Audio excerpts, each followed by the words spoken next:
Alors, je voudrais aussi parler des Chagos, des Chagossiens, qui ont été comme l'objet d'un troc à l'indépendance. Puisque c'est connu, toute la littérature autour de cela nous le dit aujourd'hui, ça s'est révélé, qu'à la négociation de l'indépendance, les Anglais avaient gardé ça comme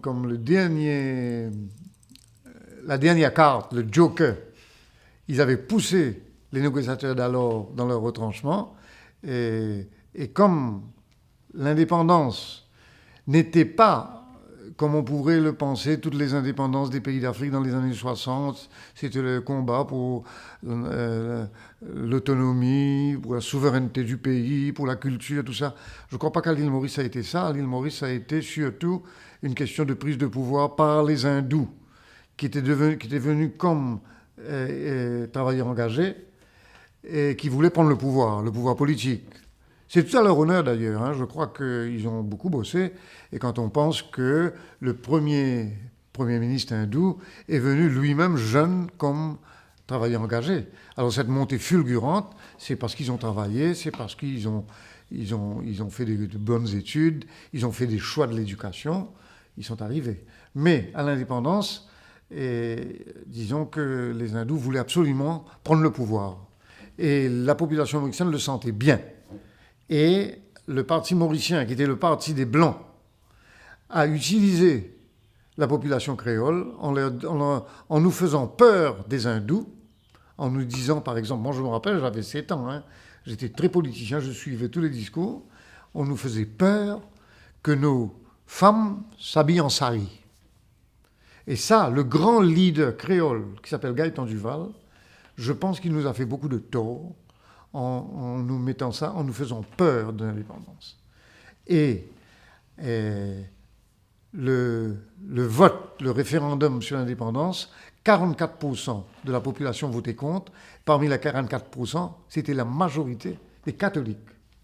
Et heureusement que l'évêque de l'époque, à ce moment-là, très ami au chef de file des anti-indépendantistes, pourtant, ce chef de file lui avait dit à l'évêque de l'époque, donne-moi ton sermon, qu'est-ce que tu vas dire pour ta messe après l'indépendance? Et l'évêque lui a répondu, Monseigneur Margéo, cardinal, lui a répondu, viens à la messe et tu entendras. Et Monseigneur Margéo a eu un acte prophétique en disant, prions pour notre pays, vive l'indépendance. C'est-à-dire qu'il a suivi ce souffle du pays, il ne s'est pas retranché.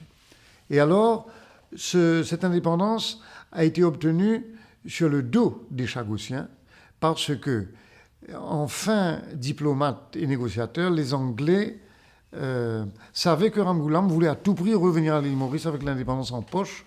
Donc il les a poussés dans le retranchement et la dernière carte, lâchez les Chagos, on vous donne l'indépendance. Bon, c'est un peu rapidement dit, mais c'était bien ça. Et alors, les Chagossiens ont été les dindons de la farce, puisqu'ils ont été expulsés de leur île. Et cette histoire que je raconte ne s'est révélée que bien longtemps après. Au début, quand on entrait dans l'indépendance, on ne le savait pas.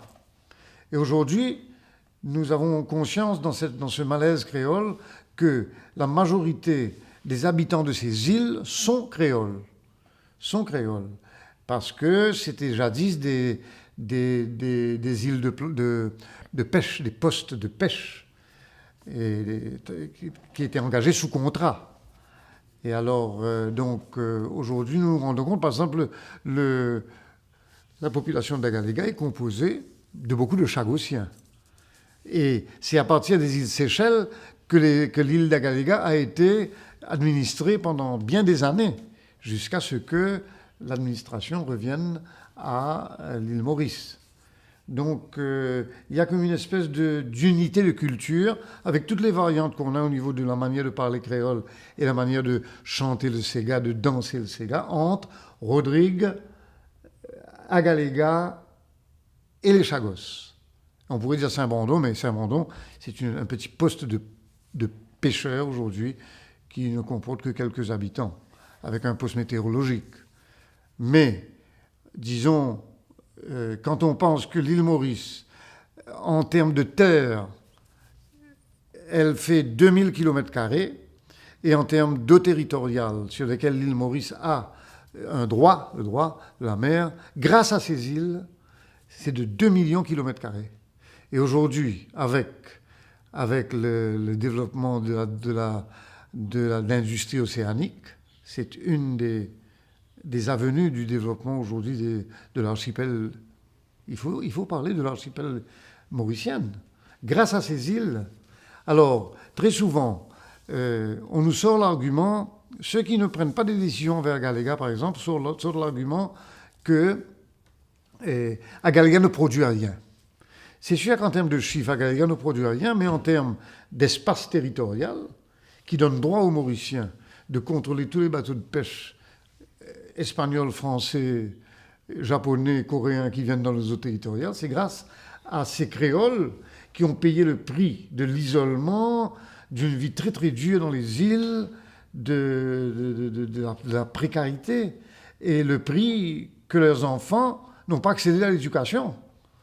Alors, nous, on essaye de faire le plaidoyer de ce genre d'argument pour dire que les Agaléens, les Chagossiens sont des Mauriciens à part entière qui ont payé le prix, quelque part, pour que l'île Maurice soit ce qu'elle est aujourd'hui.